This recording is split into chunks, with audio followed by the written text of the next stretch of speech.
to Releasing Grief. Please remember to follow us on Instagram at Releasing Grief and like this video and subscribe as well. Today, the topic that I want to discuss is what grievers perceive to be as inappropriate responses to their grief.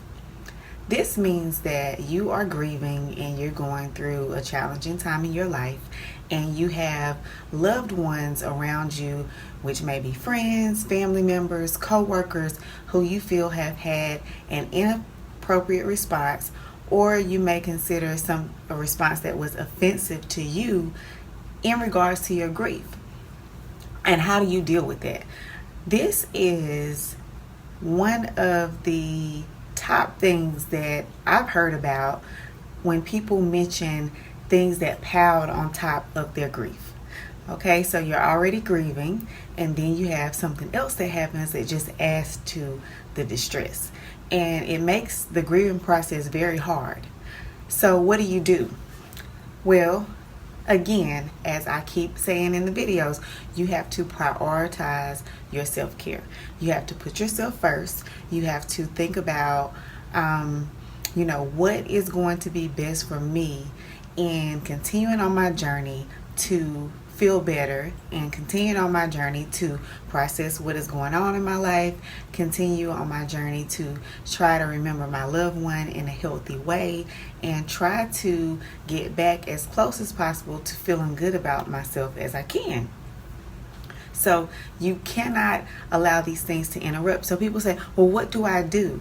Well, sometimes you have to do the most extreme thing that could possibly happen, which is to disconnect yourself from that person. And this is hard because some people say, well, if I stop talking to this person, you're already in this fear of this grief. So you're thinking like, what if while I'm taking my break from this person, something happens to them and they pass away as well? Or what if I pass away and we never get to have those final words? Well, you have to think that through and understand what is most appropriate at that time. Your grief process is a walk of your own. And that's what a lot of people have to understand about grieving.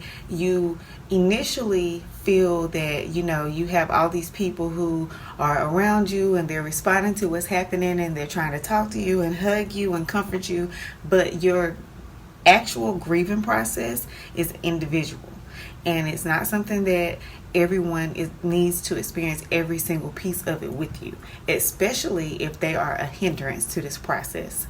If you have people who are responding inappropriately, I'm not saying avoid them or create this awkwardness between the two of you, but you may have to actually say to that person, hey, I was really hurt and I didn't think that you were empathetic towards me. I didn't think that you responded appropriately, or the way that you responded, I didn't find it healthy for my grieving process. So I need to separate myself from you for a while.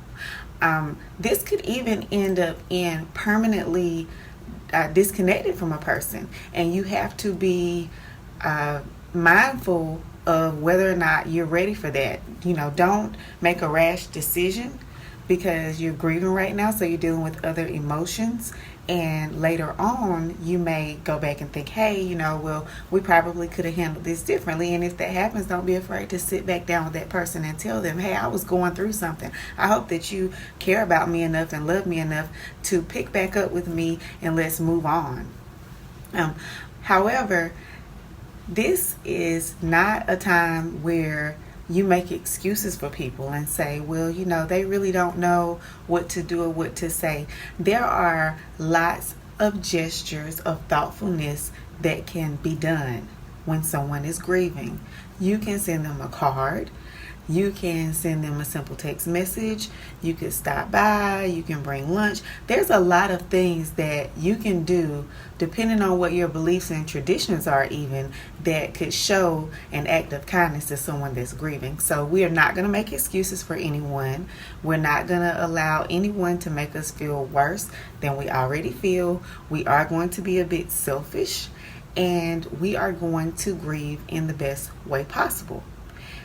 The only exceptions to this should be children and possibly elderly people who are helpless or experiencing some type of mental illness that causes them to kind of not know what they say and do at that time.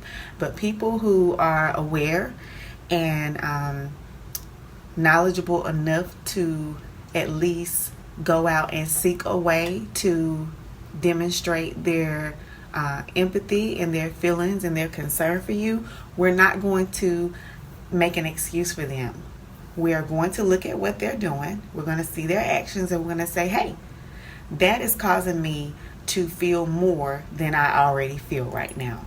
So I am going to make a decision to not tolerate it. And I am going to also make a decision of whether or not this action has affected me to the point where I feel like I can revisit with them and we can process it later. Or is this someone who has already had a habit of kind of not treating me the way I would like to be treated, or treating me the way I have treated them in the past? And if this is a pattern, then your time of grief might be a time to really evaluate that, when you get to a place where you can think about other things and process other things that have happened during the course of events of your grief. Okay. I really wanted to share this message with you. This is a very hot topic when it comes to grief. This is something that a lot of people undeservingly have to go through when they're grieving, and it is a very big challenge. People have serious falling outs with family members and friends and others when they're grieving, and it's unfortunate because you really need to focus on the actual loss that you've taken, and all of the other things won't seem to matter as much if you can just focus on that. If you have any questions or comments, please feel free to leave those below. I hope that this was helpful to you. I hope that if this has been your experience, that you are looking at finding a healthy way to cope, and a way of coping that can be substantial once the grief process continues. Something that you can sustain, a decision that you are comfortable with, and you say, hey, I made the right decision by eliminating that person from my grief process. Okay, so again, at Releasing Grief on Instagram. Like, comment, follow us, and share your thoughts. And if you have any questions, leave those below. Thank you.